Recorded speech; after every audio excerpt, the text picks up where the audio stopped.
Ay, mamita, qué miedo. Ahora sí les voy a platicar una de las historias más perturbadoras en la historia de México, justamente, que hacen quedar el clan Trevi Andrade como una caricatura al lado de esto que pasó, que creo que estará bueno para una serie porque es increíble cómo se manejaban las cosas antes y cómo esto pudo estar tanto tiempo sin que nadie se diera cuenta o nadie lo reportara. Me refiero a la historia de las Poquianchis, que son unas hermanas de miedo. Pero en verdad de miedo, cuando les digo de miedo se van a dar cuenta y hasta se van a poner chinitos. Y todo surgió en 1964 en un artículo de la revista Alarma, tan bonita esa revista, el 25 de enero, donde menciona hay que investigar a estas personas que se ve que están haciendo las cosas muy mal. Las hermanas González Valenzuela, alias Las Poquianchis, y esto que podría ser el crimen más grande de México. Se trataba la historia en ese momento, ahorita vamos a ver un poquito más de lo que pasó antes, de cuatro hermanas que tenían un burdel donde tenían contra su voluntad a varias mujeres ejerciendo ese oficio tan complicado y las sometían a múltiples tormentos. Y no solamente eso, se encontraron más de 90 cuerpos de personas que pudieron haberles dado cuello.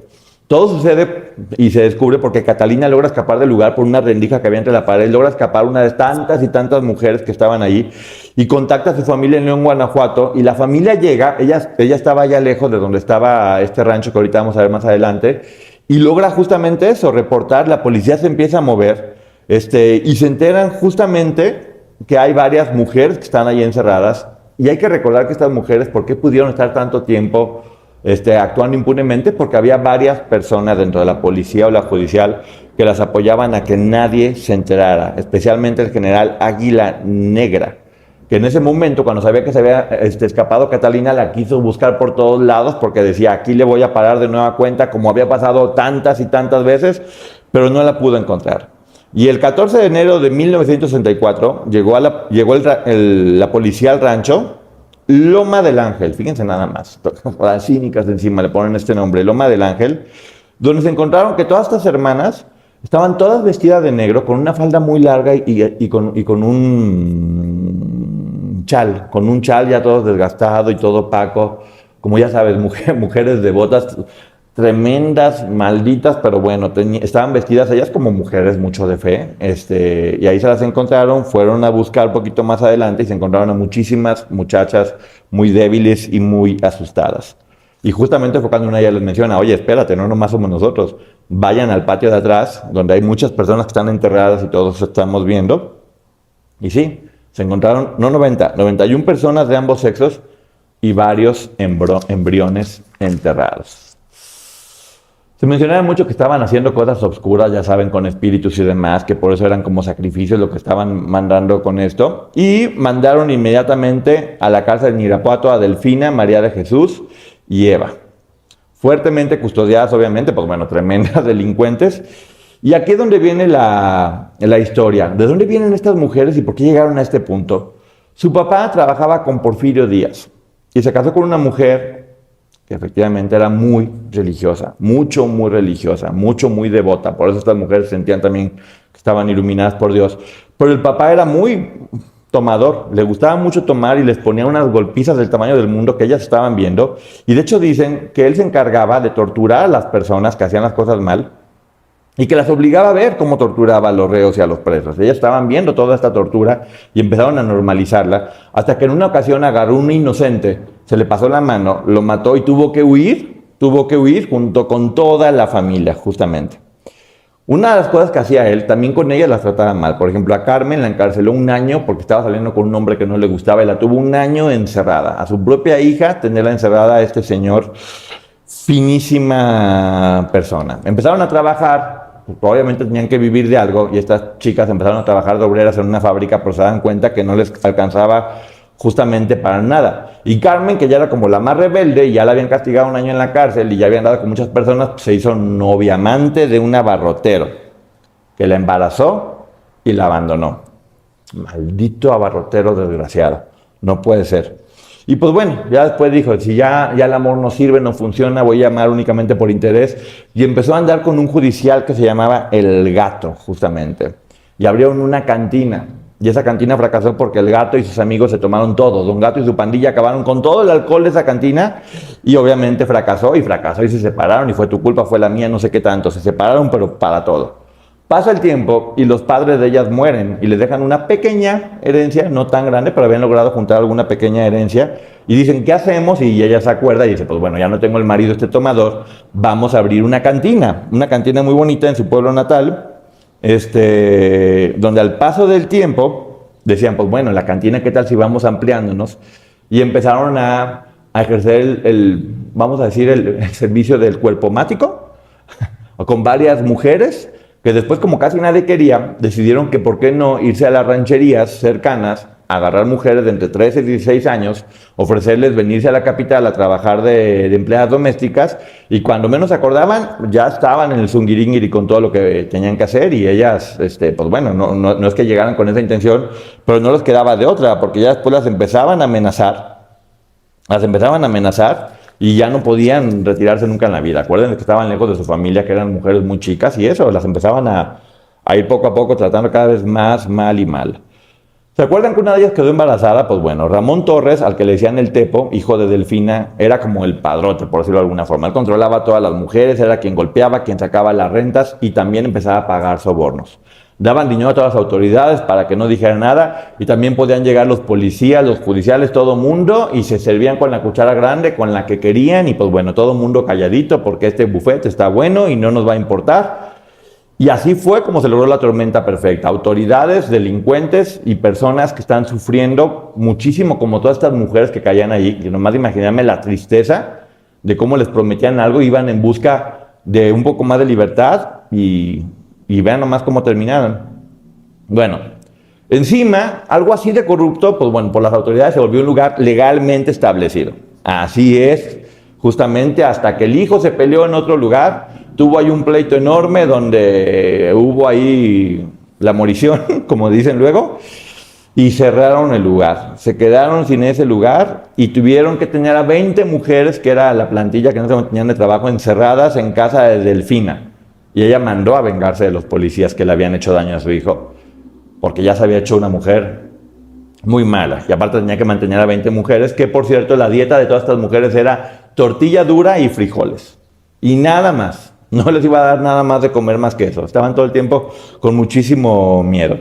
Al poco tiempo, una de las hermanas, Carmen, muere de cáncer y abren otra cantina que es de las más importantes, que se llama Guadalajara de Noche, y se convierte en un éxito rotundo porque además también pusieron cuartos para que pudieran, pues no nomás estar ahí, sino que irse al cuarto y ejercer el servicio completo, como quien dice.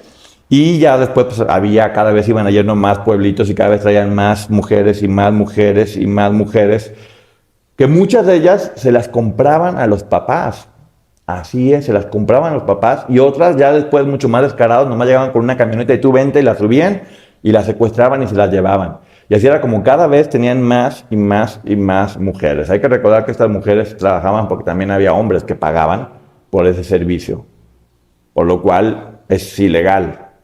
Hay que tener mucho cuidado con ese tipo de negociaciones, porque estas chicas la pasaron muy mal porque había policías y judiciales que no hacían su trabajo, por unas mujeres sin escrúpulos que querían dinero, por padres que vendían a sus hijos y por hombres que contrataban los servicios. La tormenta perfecta. Se tenían que bañar con agua fría y encima, como no llevaban nada de ropa, les empezaban a vender joyas, artículos de limpieza personal, comida y demás, de tal forma que estas mujeres terminaban completamente endeudadas y era tanta la deuda que tenían que ya jamás en la vida se podían ir, porque ¿qué crees? Las metían a la cárcel por rateras. Así es, así de increíble es esto. Las podían meter a la cárcel por rateras porque estaban endeudadas para poder tener lo mínimo necesario para hacer su trabajo, para poder estar un poco más de limpias, para poder tener ropa más o menos decente, porque encima se las vendían carísimas, obviamente. ¿Por qué las Poquianchis? Porque compró una casa muy grande a un señor que se llamaba justamente el Poquianchis, donde abrió la Barca de Oro, que se llamaba el negocio. Y pues bueno, como sabían que le habían comprado la casa al Poquianchis, todo el mundo les empezó a decir las Poquianchis. Y pues bueno, ese lugar estaba lleno todo el tiempo de policías y jornaleros y crearon como un multinivel así, pero por diferentes lugares. Abrieron, de repente en Guanajuato deciden cerrar todos los lugares que tenían, porque pues ya dijeron, esto ya basta, aquí en Guanajuato somos personas que nos gusta hacer las cosas bien, y únicamente quedó funcionando Guadalajara de noche. Eva se separa, se va a Matamoros y pone la piernuda y dice, hey, pues, la piernuda se llamaba su bar, mándenme gente para acá, mándenme más muchachas, y dicen, ¿sabes qué? ¿Para qué andamos haciendo tanto relajo? Compraron un rancho muy grande, que es justamente este que ustedes vieron, Loma del Ángel desde el principio, y allá abrieron un lugar que decían, ya para acá hacemos todo legal, clandestino. Todo el mundo sabía que en ese rancho había de todo, y allí estaban yendo. Cuando las chicas estaban ahí y cumplían 25 años, ya no les servían. Entonces había una persona que le decían justamente el verdugo, que las dejaba sin comer, hasta que estaban tan débiles y las enterraba vivas. O sea, es que nomás de escuchar esto, el nivel de desgraciados que eran estas personas, no lo puedo creer. Si se embarazaban, las golpeaban hasta matarlas. Y si por ahí una mujer funcionaba muy bien con los clientes, permitían que tuviera el bebé, al bebé obviamente no lo tenían vivo y las dejaban trabajando todavía. Pero mientras estaban embarazadas, las ponían a limpiar todo, a hacer labores domésticas.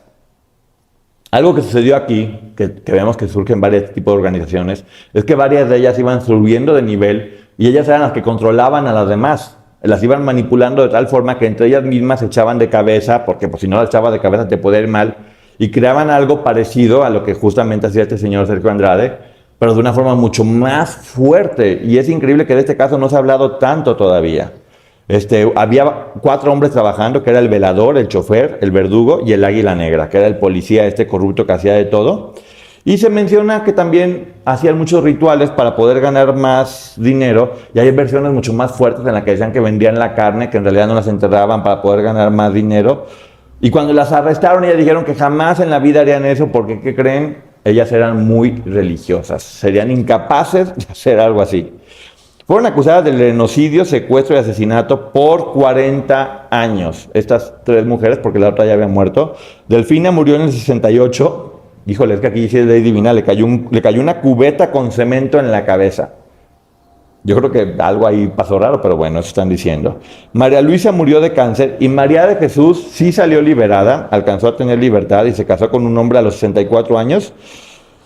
Ay, Diosito santo. Y investigaciones más prontas, porque estaban haciendo construcciones y se dieron cuenta que había una fosa. Dicen que no fueron 91 personas a las que le dieron cuello, sino más de 150 personas. Esta historia verdaderamente es de terror. Estas mujeres que por ahí todos hemos escuchado, las Poquianchis. Hay una película muy fuerte, pero con muy buenas actrices. Está María Rojo, creo, Diana Bracho, tengo entendido. Que está muy buena, por ahí búsquenla y si pueden, véanla. No porque esto sea bonito de ver, pero sí es importante conocer y tener este tipo de datos y de historia para poder analizar mucho más situaciones, porque sí, ahora vemos que es claro que muchos se inspiraron en esto para poder hacer sus cochinadas. Y también nos ayuda a ver cómo este tipo de cosas tan complicadas, con personas menores de edad que las obligaban a hacer esto, muchas personas lo sabían y estaban de acuerdo y consumían ese servicio, lo cual es lo que se me hace más grotesco todavía. Porque obviamente, pues, a la edad que tenían, estoy seguro que las personas que iban a esos lugares se daban cuenta que eran mujeres muy jóvenes y aún así lo hacían. Las autoridades que deben de cuidar estaban haciendo esto, y estas mujeres tan religiosas, que en realidad tú ves su historia y no son más que mujeres que no entiendes por qué se volvieron tan malas. O sea, ¿qué fue lo que las volvió a llegar a ese nivel? Porque viendo la cantidad de cuerpos que había, te queda claro que no eran únicamente mujeres. Ahí te dice que también había hombres, y qué tipo de cosas pasaban ahí, está de terror. Creo que se presta bien para hacer una serie donde se profundice un poco más, porque sí creo que es una investigación que debería haber, no desde el morbo, no dentro del oscuro, sino desde la investigación justamente, y ver qué fue lo que sucedió, porque estamos hablando no únicamente de números, sino fueron 150 familias muy afectadas. Muchas de ellas no supieron qué pasó con sus familiares justamente, y eso, el trauma que causó en tantas y tantas mujeres. Los tiempos han cambiado afortunadamente, y hoy por hoy ya no sería tan fácil hacer algo así, porque estamos acostumbrados a denunciar, nos hemos dado cuenta de que estas conductas son malas y que no ayudan a nadie, y esta es una muy triste historia, pero ya la conocen, las Poquianchis, una de las historias más terribles que han sucedido en México, y me gustaría saber todos sus comentarios aquí abajo del video. ¿Qué opinan de esto? Si quieren más información que puedan poner, hay todo, hay libros, hay películas, han hecho una cantidad de cosas impresionantes de esto, que es un tema que me pidieron mucho, y como ustedes me lo piden, yo se lo doy para quien quiera tener esta información. Porque repito, hay que tener información, hay que investigar, no hay que quedarnos únicamente con lo primero que nos llega, hay que profundizar. Y aquí con todo gusto les doy esta historia un poquito por encimita para que si a alguien le interesa investigar un poco más, lo pueda tener. Muchísimas gracias por haber estado aquí conmigo. Les recuerdo que me sigan en mis redes sociales, Twitter, @Ponchote, Instagram, Ponchote Martínez, TikTok Ponchote y Facebook Poncho Martínez. Aquí estamos de lunes a domingo a las 4 de la tarde y tenemos los en vivo los sábados de 11 de la noche a 1 de la mañana que se ponen bastante buenos. Pónganle campanita, compártenlo. Gracias por esta comunidad que está haciendo de personas que yo digo que nos gusta, no el chisme, nos gusta investigar, nos gusta indagar un poquito más dentro de lo que se está diciendo y nos gusta pensar, porque no nos gusta que nos den las cosas masticadas. Nos gusta a nosotros prepararlas y comernos a nuestro gusto. Así que muchísimas gracias. Que Dios les bendiga el uyuyuy y se los concede para siempre. Beso. Bye.